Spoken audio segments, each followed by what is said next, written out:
अस्सलाम वालेकुम टाइम्स के मुअज़्ज़िज़ कस्टमर्स और मेंबर्स। उम्मीद करता हूँ आप सब खैरियत से होंगे और अपने अपने घरों में क्वारंटाइन में रहे होंगे, क्योंकि जैसे हम सब लोगों को पता है रीसेंट का जो कोरोना का जो आउटब्रेक है जिसने पाकिस्तान को भी हिट कर लिया है, तो जितने भी प्रोविंसेस की एडमिनिस्ट्रेशन है उन्होंने ये फ़ैसला किया है कि प्रोविंसेस में वो जो है वो जुज़वी लॉकडाउन किया है। लोगों को हिदायत दी है कि आप लोग जो है वो अपने घरों में रहें ताकि इस कोरोना वायरस की स्प्रेड को बचाया जा सके। इस हालात को मद्देनज़र रखते हुए टाइम्स की जो मैनेजमेंट है उन्होंने ये फ़ैसला किया है, जैसे पिछले सेशंस में भी आप लोगों को ये बताया गया था कि अब टाइम्स के प्लेटफॉर्म से जो प्रेजेंटेशंस पहले होती थी, कुछ प्रोडक्ट प्रेजेंटेशंस होती थी, कुछ जो है वो motivational speaking, business development skills के हवाले से जो ट्रेनिंग्स होती थी, कॉर्डिसेप्स कैप्सूल जिसे मैजिक कॉर्डिसेप्स कैप्सूल्स या gold of traditional Chinese medicine भी कहा जाता है। इसकी जो कदीम चीनी तरीके इलाज है इसे gold of traditional Chinese medicine यानी कदीम चीनी तरीके इलाज का सोना कहा जाता है। वो क्यों?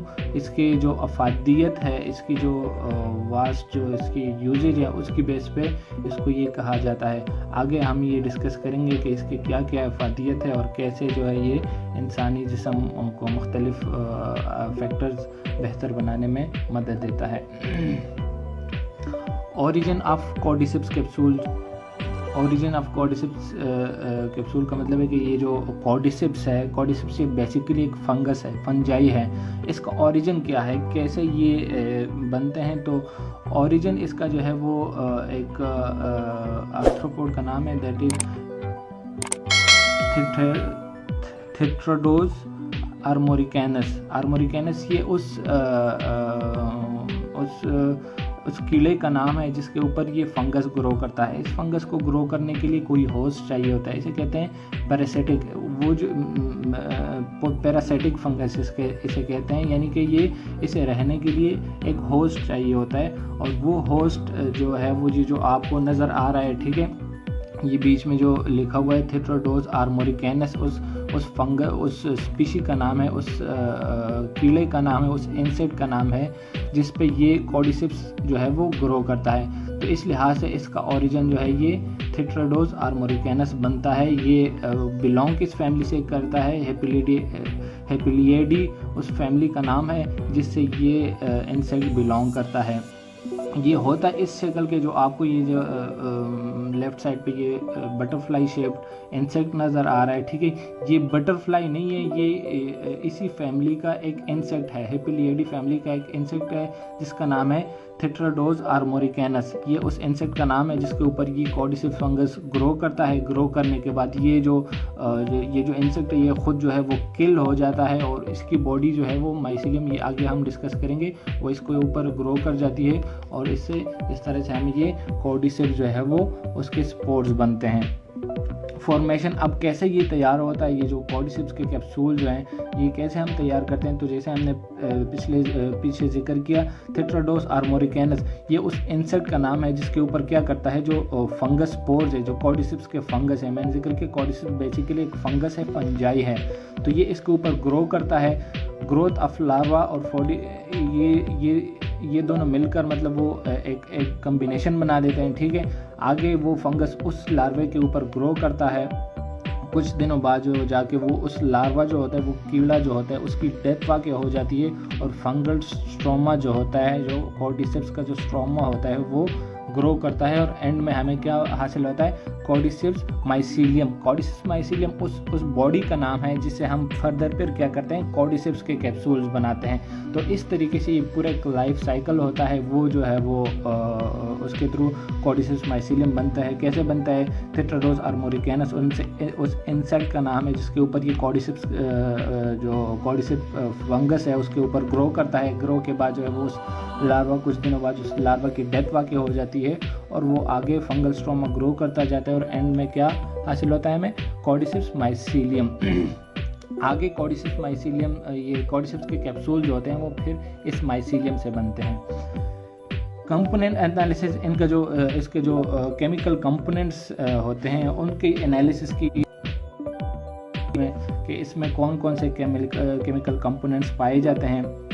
तो कुछ तो जो होते हैं वो यूनिक इंग्रेडिएंट्स वो होते हैं जो सिर्फ इसी स्पीशी में, इसी फंगस में के स्पेसिफिक होते हैं। बाकी जो नॉर्मल जो ट्रेडिशनल वो कंपोनेंट्स होते हैं जैसे अमाइनो एसिड, विटामिन्स, कार्बोहाइड्रेट्स वगैरह, ये वो कंपोनेंट्स है जो बाकी चीज़ों में भी पाए जाते हैं। लेकिन इसकी यूनिकनेस क्या है, इसके जो यूनिक कंपोनेंट्स हैं उसे हम कहते हैं unique ingredients.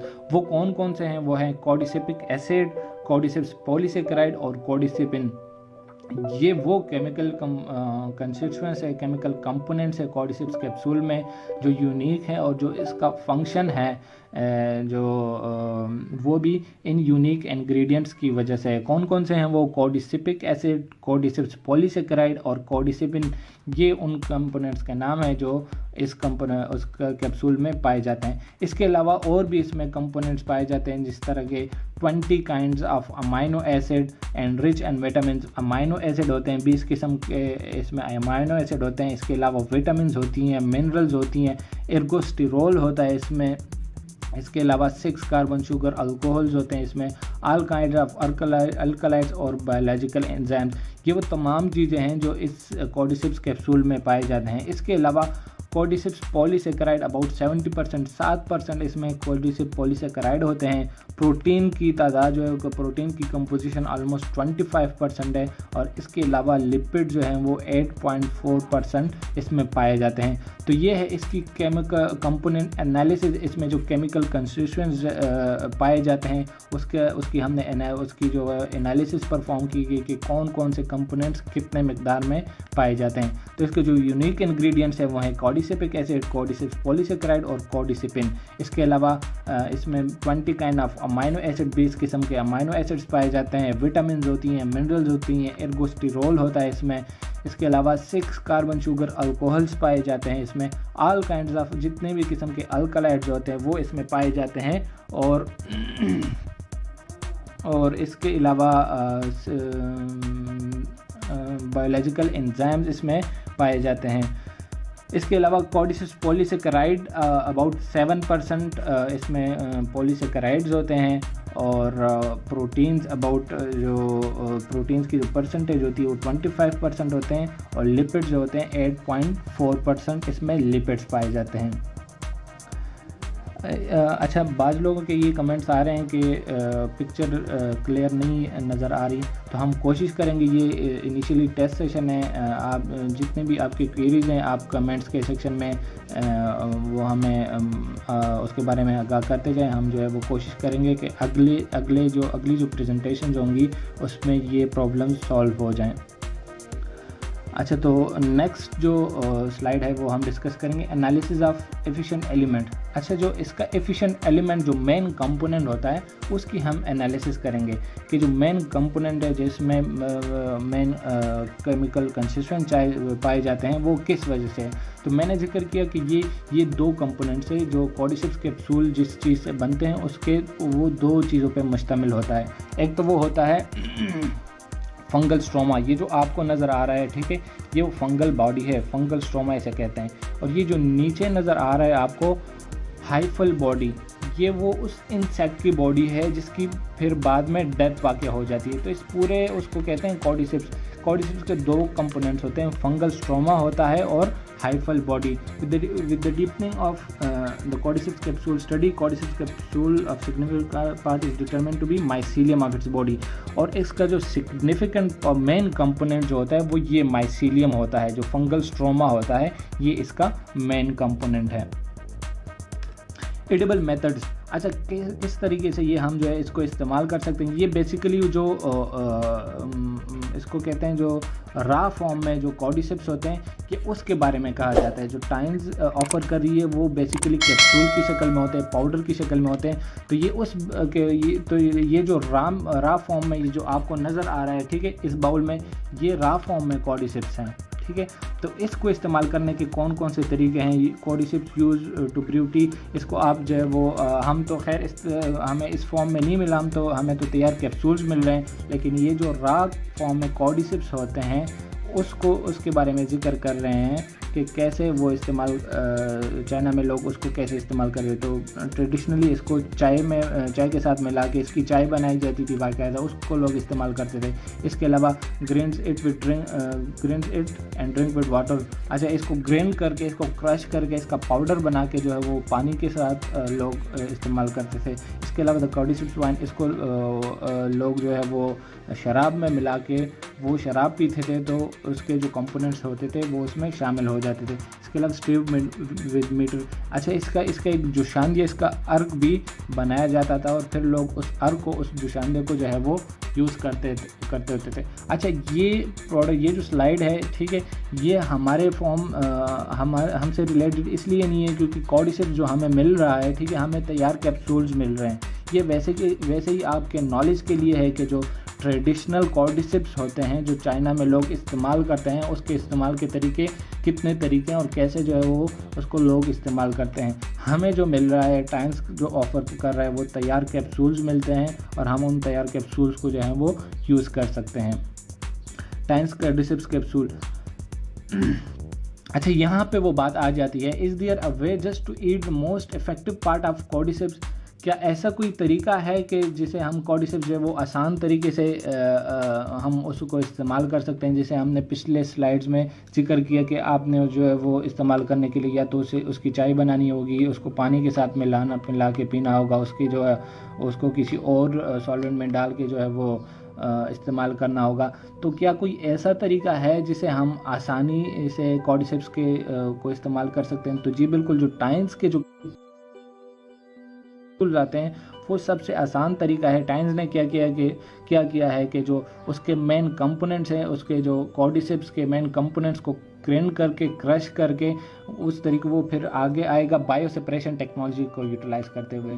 Bio separation technology को यूटिलाइज़ करते हुए उसके कैप्सूल्स बनाए और हम वो कैप्सूल्स जो हैं वो ईज़िली इस्तेमाल कर सकते हैं। Times cordyceps capsule. अच्छा, मैं ये using bio separation technology have higher concentration and stronger biological activity.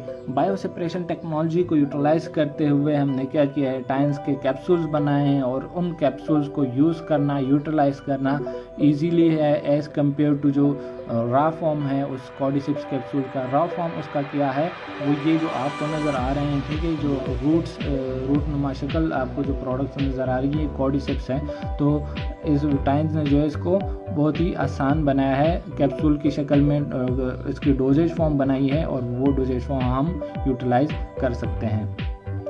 Product function, अब इसके क्या क्या फंक्शंस है, इसकी अफादियत क्या है, किन किन केसेस में हम इसको इस्तेमाल कर सकते हैं? तो इसकी अफादियत में सबसे पहले है इट बूस्ट इम्यूनिटी, आपके इम्यून सिस्टम को बूस्ट अप करता है, आपके इम्यून मुदाफ़ित निज़ाम जो है वो उसको बेहतर बनाता है। और आजकल मैंने जिक्र किया कि आजकल जो कोरोना वायरस का आउटब्रेक आया हुआ है, जिसका कोई भी इलाज अब तक कोई वैक्सीन, कोई दवाई इसके अगेंस्ट मुतारिफ़ नहीं की गई, तो हम क्या कर सकते हैं, जो मुदाफ़ित निज़ाम है, पिछले प्रेजेंटेशंस भी मैंने उसमें डिस्कस किया है कि कैसे हम जो है वो टाइम्स के मुख्तलिफ प्रोडक्ट्स को इस्तेमाल करते हुए अपना मुदाफ़ित निज़ाम बेहतर बनाते हैं। तो ये प्रोडक्ट मोस्ट इफ़ेक्टिव है मुदाफ़ित निज़ाम को बेहतर बनाने में। इसके अलावा इम्यूनिटी बूस्टिंग के अलावा जो उसकी दूसरी अफादियत है वो है इंक्रीज़ पावर। ये आपको आप में वाइटलिटी बख्शता है, आपको एम्पावर करता है। इसके अलावा इम्प्रूव द रिस्पायरेटरी डिजीज़,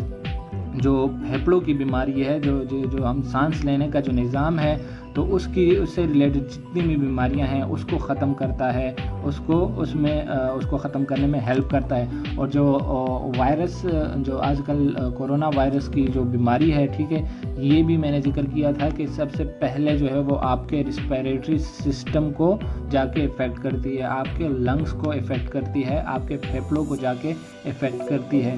तो इस हवाले से ये भी एक प्रोडक्ट है जिसे हम अपना रिस्पिरेटरी सिस्टम जो है उसको इम्प्रूव करने में यूज़ कर सकते हैं। इसके अलावा increase the anti radiation ability, शुआओं के ख़िलाफ़ लड़ने की ताकत जो है वो आप में बढ़ाती है। रेडिएशंस क्या होती हैं, जो सूरज की शुआएँ होती हैं, ठीक है, वो बाज़ों का जो है वो आपके जिस्म के लिए बहुत नुकसानदेह होती हैं। ऐसे कुछ बाज़ लोग ऐसे होते हैं जो रेडिएशंस को बहुत सेंसिटिव होते हैं, वो रेडिएशंस उनको बहुत इजीली अफेक्ट कर सकती है। तो ये प्रोडक्ट क्या करती है, एंटी रेडिएशन एबिलिटी आपके जिस्म में डालती है, आपके जिस्म को उन रेडिएशन जो है वो उन आपके जिस्म में ये एबिलिटी डालती है कि वो रेडिएशन इजीली आपके जिस्म को नुकसान ना पहुंचाए। इसके अलावा एंटी एजिंग प्रॉपर्टी है इसमें। एंटी एजिंग का क्या मतलब है, एंटी एजिंग मैंने पिछले भी जिक्र किया कि आपके जो बढ़ती उम्र के जो असरात है, जो एजिंग का प्रोसेस है उसको कंट्रोल करती है, उसको रोकती है। और एजिंग के प्रोसेस का क्या मतलब है, जैसे ही इंसान की उम्र बढ़ती जाती है तो उसके जो जितने भी सिस्टम्स हैं, मुख्तलिफ सिस्टम्स जो है होते हैं, वो क्या होते हैं, वो वक्त के साथ साथ कमज़ोर होते जाते हैं। जिस तरह इम्यून सिस्टम है, जिस तरह जो है वो रिस्पिरेटरी सिस्टम है, जिस तरह डाइजेस्टिव सिस्टम है, तो ये सारे वो सिस्टम जो रेगुलरली हमारी बॉडी में किरदार अदा करते हैं, फंक्शन करते रहते हैं। तो एजिंग प्रोसेस में क्या होता है कि जैसे ही इंसान की उम्र बढ़ती जाती है तो जितने भी ऑर्गन्स होते हैं, जितने भी सिस्टम्स होते हैं, वो आहिस्ता आहिस्ता कमज़ोर होते जाते हैं। जो मुदाफ़िती निज़ाम है वो बढ़ती उम्र के साथ जो है वो आहिस्ता आहिस्ता कमज़ोर होता जाता है।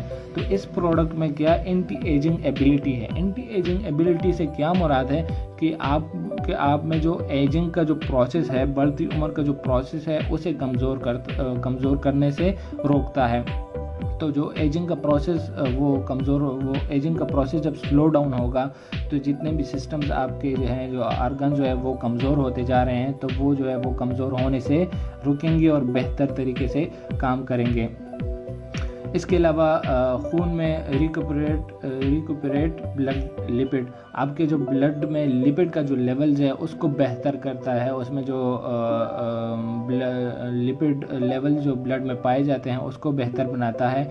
इसके अलावा इसको नेचुरल एंटीबायोटिक भी कहा जाता है। इसके अलावा लिवर फंक्शन एंड डायबिटीज़ में जो है वो ये बहुत फ़ायदेमंद है, लिवर फंक्शन को इम्प्रूव करता है और डायबिटीज़ लेवल को कम करता है। इट इज़ सूटेबल फॉर, किन लोगों के लिए ये मौजू है, जिन लोगों के लिए मौजू है वो जो मंदरज झैल कंडीशंस हैं, ठीक है, इन लोगों के लिए ये बहुत ही मुफीद है, बहुत ही फ़ायदेमंद है। किन लोगों के लिए, लो इम्यूनिटी, जिनका इम्यून लेवल लो है, जिनका मुदाफ़ित निज़ाम जो है, जिनका क़ुव्वत मुदाफ़ित लो लेवल पे है।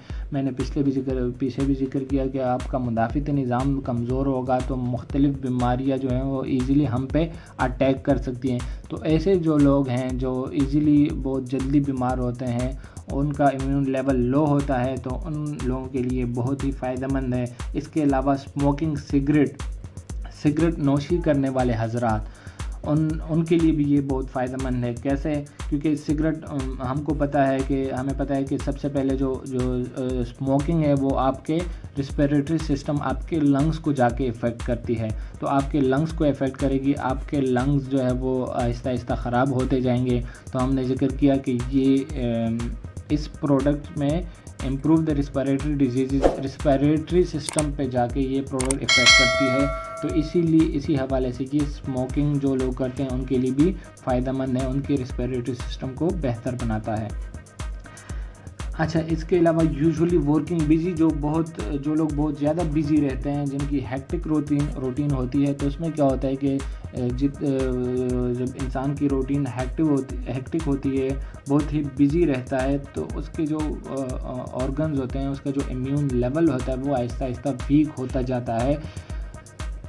तो ये प्रोडक्ट जो है वो आपके इम्यून सिस्टम को बेहतर बनाएंगी। तो जो लोग बहुत ही ज़्यादा बिजी रहते हैं, जो अपने एक्सरसाइज को, क्योंकि ये मुदाफ़ित निज़ाम ये तभी बेहतर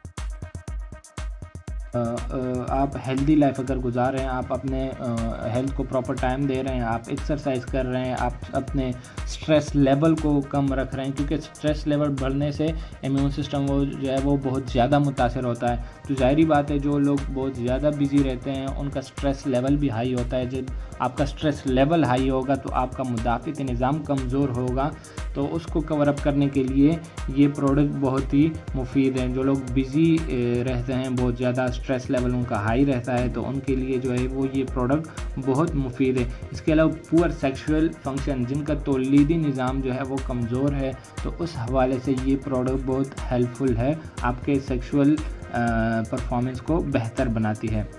इसके अलावा हाई ब्लड प्रेशर, हाइपरलिपिडेमिया और हाई ब्लड ग्लूकोज लेवल जिनके होते हैं उनके लिए भी बहुत सूटेबल है। हाई ब्लड प्रेशर क्या मतलब है कि ब्लड प्रेशर जो बीपी हाइपरटेंसिव पेशेंट्स होते हैं उनके लिए बहुत मुफीद है। हाइपरलिपिडेमिया, जिनका लिपिड लेवल बहुत ज़्यादा है या जिनका ब्लड ग्लूकोज लेवल बहुत ज़्यादा है, उन लोगों के लिए ये प्रोडक्ट बहुत हेल्पफुल है। इसके अलावा लो स्लीप, ऐसे अफराद के लिए जिनको नींद प्रॉपर नहीं आती, जिनका वो जो है स्लीप पैटर्न डिस्टर्ब हुआ होता है, तो ये प्रोडक्ट क्या उनके लिए भी बहुत हेल्पफुल है। ये आपके स्लीप पैटर्न को रेगुलेट करती है, आपके स्लीप पैटर्न को बेहतर बनाती है। कार्डियोवैस्कुलर एंड सेरेब्रोवैस्कुलर डिजीज़ में ये बहुत हेल्पफुल है। कार्डियोवैस्कुलर डिजीज़ कौन सी होती हैं? जो आपके दिल से रिलेटेड, जो हार्ट रेगुलेटिंग फंक्शन जो है उससे रिलेटेड जो डिजीज़ हैं। इसके अलावा सेरेब्रोवैस्कुलर जो आसाबी निज़ाम से जितने भी रिलेटेड बीमारियां हैं, तो उस केसेस में ये बहुत हेल्पफुल होता है। इसके अलावा the constitution and radiotherapy patient, ऐसे मरीज़ जिनका लेज़र इलाज चल रहा हो, तो उनके लिए भी बहुत मुफीद है। कैसे, मैंने पीछे भी इसके जो पिछली स्लाइड्स में है उसमें हमने डिस्कस किया। It increase the anti radiation ability आपके जिस्म में डालती है। आपके जो रेडिएशन के ख़िलाफ़, जो शुआओं के ख़िलाफ़ एबिलिटी होती है, वो आपके जिस्म में डालती है। तो ऐसे अफराद जो रेडिएशन थेरेपी पे हो, उनके लिए ये प्रोडक्ट बहुत मौजू है, बहुत सूटेबल है। इसके अलावा हेपेटिक फंक्शन, ऐसे अफराद जिनका हेपेटिक जो जिगर का निज़ाम है, ठीक है, वो प्रॉपर नहीं काम कर रहा, वो कमज़ोर है, तो उस फंक्शन को इम्प्रूव करती है। इसके अलावा have long beam radiation by phone and television, ऐसे अफराद जिनका ज़्यादा वास्ता रहता है टेलीविज़न से या फ़ोन से, तो उससे भी रेडिएशंस खारिज होती हैं, वो भी आपके जिस्म को डैमेज करती हैं। तो उन अफराद के लिए भी ये प्रोडक्ट बहुत हेल्पफुल है। वो रेडिएशन और वो शुआएँ जो है वो फिर आपको ईज़िली अफेक्ट नहीं कर सकती। अच्छा, ये तो था कॉर्डिसेप्स के बारे में कुछ बेसिक जो चीज़ें थी वो हमने डिस्कस की कि कैसे इसका ओरिजिन क्या है, कहाँ से ये कॉर्डिसेप्स कैप्सूल बनते हैं और फिर कैसे उनको तैयार किया जाता है, उनका प्रिपरेशन का प्रोसेस क्या है। फिर उसकी जो है वो हमने उसके बारे में क्या प्रोडक्ट फंक्शन, इसके जो अफ़ाल है, इसके जो फंक्शन है वो हमने डिस्कस किए कि कैसे ये अपना फंक्शन परफॉर्म करता है। इसके अलावा फिर हमने ये डिस्कस किया कि किन अफराद के लिए मौजू हैं, कैसे कौन से लोग इसको यूज़ कर सकते हैं, वो हमने डिस्कस किए। अब इस पे कुछ इसके बाद आती हैं कुछ आंसर, क्वेश्चन एंड आंसर्स। ज़ाहिरी बात है इसके बारे में कुछ जो ये वो क्वेश्चन है जैसे हम कहते हैं FAQs, फ्रीक्वेंटली आस्क्ड क्वेश्चंस। जो भी बंदा की प्रेजेंटेशन पढ़ने के बाद यही क्वेश्चन जो है वो सबसे पहले सामने आते हैं, तो हम इन्हीं स्लाइड्स में कुछ जो है वो उनके आंसर्स भी बताते जाएंगे ताकि कोई ऐसे अनआंसर्ड क्वेश्चंस ना रहें। सबसे पहले जो सवाल उठता है कि how to use this product, इस प्रोडक्ट को इस्तेमाल कैसे करें, कैसे क्या इसकी डोजेज है और कैसे हम इसको इस्तेमाल कर सकते हैं। तो 1 to 2 कैप्सूल्स वंस और ट्वाइस डेली, आप इसको जो है वो 1 या 2 कैप्सूल्स दिन में 1 दफ़ा या 2 दफ़ा इस्तेमाल कर सकते हैं। इसके अलावा दूसरा क्वेश्चन ये अराइज होता है कि can I take it with other medicine, क्या मैं इस दवाई को और दवाइयों के साथ यूज़ कर सकता हूँ या कर सकती हूँ। तो ये कम्प्लेक्स प्रोसेस वो क्वेश्चन है, इसका जवाब बेहतर जवाब यही बनता है कि ये डिपेंड करता है कि इसके साथ आप दूसरी कौन सी दवाई ले रहे हैं। तो इस वक्त मैं आपको कुछ नहीं रिकमेंड करूँगा कि हाँ आप लोग दूसरी दवाई इसके साथ ले सकते हैं या नहीं ले सकते, वो हर कंडीशन पे डिपेंड करता है। तो सूटेबल यही है कि जो हेल्थ केयर प्रोफेशनल जो हैं, डॉक्टर है, फार्मासिस्ट है आपका, तो ये दवाई लेने के साथ साथ अगर आप कोई दूसरी दवाई ले रहे हैं तो उसके साथ मशवरा करें, उस मशवरे के बाद जो है वो इस प्रोडक्ट को यूज़ करें। क्योंकि कुछ ऐसी दवाइयाँ होती हैं जिसके साथ ये कंपेटेबल है, कुछ ऐसी दवाइयाँ हैं जिसके साथ कंपेटेबल नहीं है। तो इस वक्त ये मुनासिब नहीं होगा इसका आंसर हाँ या ना में देना। इसका बेहतर जवाब यही है कि consult your health care professional, चाहे वो डॉक्टर हो या फार्मासिस्ट हो। उससे पहले अपना केस सिनेरियो डिस्कस करें कि मैं ये प्रोडक्ट ले रहा हूँ या ये मैं प्रोडक्ट ले रही हूँ, इसके साथ मैं ये दूसरी दवाई लेने चाहती हूँ या लेना चाहता हूँ, तो क्या मैं इसके साथ ये प्रोडक्ट ले सकता हूँ। वही आपको जो है बेहतर रहनुमाई फरमा सकते हैं। इसके अलावा what time shall we take this best of the day, किस वक्त जो है वो मैं इस मेडिसिन को यूज़ कर सकता हूँ। तो it would better take it before meal, खाने से आधा घंटा या पूरा घंटा पहले जो है वो इस दवाई को लें। Can keep take it every day will effect curative effect increase, क्या हम इसे रोज़ाना ले सकते हैं, क्या इसका असर बेहतर होगा रोज़ाना के लिए लेने से। तो ये क्या करता है, जैसे मैंने जिक्र किया, it increase immunity of the body and need about 2 weeks, so you better take it keep 2 weeks. ठीक है, हमने क्या करना है, एक ऑप्टिमम लेवल रखना है। हमने ये भी नहीं करना कि हम रेगुलर इसको लेते जाएं। हमने जिक्र किया था कि हमारा जो इम्यून लेवल होना चाहिए वो बैलेंस लेवल पे होना चाहिए, वो ना तो बहुत ही ज़्यादा कमज़ोर हो ना बहुत ही ज़्यादा ओवर एक्टिव हो। तो हमने क्या करना है, इसको 2 वीक्स के लिए लेना है और 2 वीक्स के बाद फिर वो कंडीशन पे डिपेंड करता है। आप अपने हेल्थ केयर प्रोफेशनल से कंसल्ट करें, उसे डिस्कस करें कि वही आपको जो है बेहतर रहनुमाई फरमाएगा, क्योंकि दो वीक्स बाद उसके असरात हमने देखने हैं। अगर वो आपको इसकी और लेने की ज़रूरत है तो हम आपको रिकमेंड करेंगे कि हाँ आप और लें। अगर नहीं ज़रूरत तो हम इसको स्टॉप करने के बारे में कहेंगे, क्योंकि हमने जितने भी सिस्टम है मैंने जिक्र किया वो बैलेंस लेवल पे होने चाहिए। तो अगर हम बहुत ही ज़्यादा ओवरडोज कर रहे हैं, इसको हद से ज़्यादा ले रहे हैं, तो हमारा जितने भी फंक्शंस हैं, जितने भी सिस्टम्स हैं, वो ओवर एक्टिव हो सकते हैं और ओवर एक्टिव सिस्टम भी हमारी हेल्थ के लिए। इसके अलावा how to save this product, कैसे जो है इस प्रोडक्ट को स्टोर करें। तो स्टोरेज की कंडीशन यही है कि it should be kept in cool and well ventilated place, इसको ठंडी और हवादार जगह पे रखें। Can we take cordyceps capsule for long time, can we produce adverse effect. तो कोशिश करें, मैंने पिछले भी जिक्र किया कि ख़ुद इसे हम कहते हैं सेल्फ मेडिकेशन, इस पे बिल्कुल ना जाए। जो आपको आपका हेल्थ केयर प्रोफेशनल आपको रिकमेंड करता है, जो गाइडलाइंस वो आपको देता है, उसी के अकॉर्डिंग ले और जो है वो उसी के इंस्ट्रक्शंस को फॉलो करें। तो मुझे उम्मीद है अगर आप उसके इंस्ट्रक्शंस को फॉलो कर रहे हैं, आप खुद से सेल्फ मेडिकेशन नहीं कर रहे, तो इंशाल्लाह इसके एडवर्स इफेक्ट्स नहीं होंगे। Take cordyceps capsule for long time, can we produce drug resistance.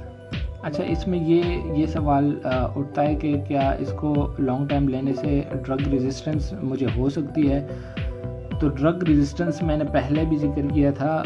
Drug resistance वो होती है, वो मोस्टली एंटीबायोटिक के केसेस में होती हैं। जो दवाइयाँ हम कोई वायरस या बैक्टीरिया को किल करने के लिए इस्तेमाल करते हैं, तो उसके लिए वो जो है वो ड्रग रेजिस्टेंस उनकी होती हैं।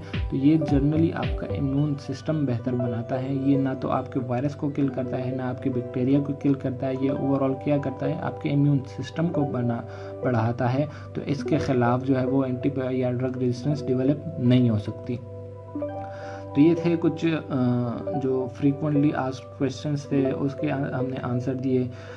ये आज का जो सेशन था कंप्लीट, वो था कॉर्डिसिप्स कैप्सूल्स के बारे में। कॉर्डिसिप्स कैप्सूल्स के बारे में हमने इनिशियली क्या पढ़ा कि ये सबसे पहले तो ये अच्छा ये है रेगुलेटिंग कैटेगरी से, ये पीछे भी हमने जो TCM की हेल्थ कॉन्सेप्ट डिस्कस करते हैं तो इसमें ये रेगुलेटिंग कैटेगरी में आता है। इसका ओरिजिन हमने पढ़ा कि कैसे जो है वो ये ओरिजिनेट हुआ है। हेपिलियडी वो उस इंसेक्ट की फैमिली है जिससे ये ओरिजिनेट होता है, ठीक है। ये बेसिकली एक फंगस है। फिर कैसे ये तैयार होता है वो भी हमने डिस्कस किया कि कैसे वो फंगस उस जो थायरटेरोडोज आर्मोरिकेनस उस इंसेक्ट का नाम है जिसके ऊपर ये ग्रो करता है, तो उसके ग्रो करने के बाद जो है वो क्या उस लार्वा की डेथ, लार्वा उस इंसेक्ट का नाम है, उस कीड़े का नाम है जिसके ऊपर ये ग्रो करता है, ये फंगस उसके ऊपर ग्रो करता है। उसके बाद हमें क्या मिलता है, कॉर्डिसिस माइसीलियम जो फंगल बॉडी है ये जो आपको नज़र आ रही है, इसके बाद ये चीज़ हमें मिलती है। तो इसके दो कंपोनेंट्स होते हैं, फंगल स्ट्रोमा जो माइसीलियम होता है और हाइफल बॉडी, ये वो जो लार्वा है जो डेड हो गया है, ठीक है, ये वो हाइफल बॉडी है। तो इसका ये भी हमने जिक्र किया कि मेन कंपोनेंट इसका फंगल स्ट्रोमा होता है जिसे फंगल माइसीलियम भी कहते हैं। इसके एडिबल जो कन्वेंशनल या जो रा फॉर्म में जो कॉर्डिसिप्स होते हैं उसको इस्तेमाल करने के तरीके कौन से होते हैं, तो ये वो तरीके हमने डिस्कस किए। हमें जिस फॉर्म में मिलता है वो हमें मिलता है कॉर्डिसिप्स कैप्सूल्स। कॉर्डिसिप्स कैप्सूल्स कैसे बनाए गए, ये बायोसेपरेशन टेक्नोलॉजी को यूटिलाइज़ करते हुए जो कॉर्डिसिप्स रा फॉर्म में कॉर्डिसिप्स हैं, ठीक है, उसको ग्राइंड करके उसको क्रश करके उसके कैप्सूल्स बनाए गए हैं। इस टेक्नोलॉजी को कहते हैं बायोसेपरेशन टेक्नोलॉजी। इसको यूटिलाइज़ करते हुए इसके कैप्सूल्स बनाए गए। अब उन कैप्सूल्स का उसके फंक्शन क्या है, कैसे जो है वो अपना फंक्शन परफॉर्म करता है, तो ये सारे उसके फंक्शन है। इसके boost immunity, increase power, improve the respiratory disease, increase anti radiation ability, anti ageing, इसके अलावा ब्लड लिपिड लेवल को बेहतर बनाता है। ये सारे इसके फंक्शंस हमने डिस्कस किए। इसके अलावा हमने ये डिस्कस किया कि किन अफराद के लिए ये सूटेबल है, कौन कौन से लोग इसको यूटिलाइज़ कर सकते हैं, यूज़ कर सकते हैं। तो ये सारे वो कंडीशंस हैं जिसमें जो है वो हम ये प्रोडक्ट यूज़ कर सकते हैं। इसके बाद हमने कुछ बेसिक क्वेश्चन एंड आंसर जो frequently asked question and answer discuss किए, ठीक है, वो हमने डिस्कस किए। तो ये था आज का हमारा ओवरऑल सेशन। उम्मीद करता हूँ कि जो आपका जो घर में जो क्वारंटाइन पीरियड गुजार रहे हैं तो उसको यूटिलाइज़ करते हुए कोशिश करें कि जो ऑनलाइन सेशंस होती है वो उससे आप फ़ायदा उठाएं और कुछ प्रोडक्ट नॉलेज आप जो है वो गेन करें। इसके अलावा दीगर मालूमात के लिए हमारी वेबसाइट विज़िट करें www.times.com। और इस जो हमारा फेसबुक का पेज है उसको भी रेगुलर फॉलो करें क्योंकि आगे जितने भी सेशंस होंगी वो हमारी इसी फेसबुक पेज के थ्रू होंगी। तो कोशिश करें कि जो नॉलेज आप लोगों ने आज सीखा इसको आगे डुप्लिकेट करें। जितने भी आपकी फैमिली के मेंबर्स हैं, आपके सर्कल में जितने भी मेंबर्स हैं, उन तक ये नॉलेज जो है वो पहुंचाए। इसके साथ ही जो है आज का हमारा सेशन एंड अप होता है। इजाज़त चाहता हूँ आपसे, अगले सेशन तक। अल्लाह हाफ़िज़।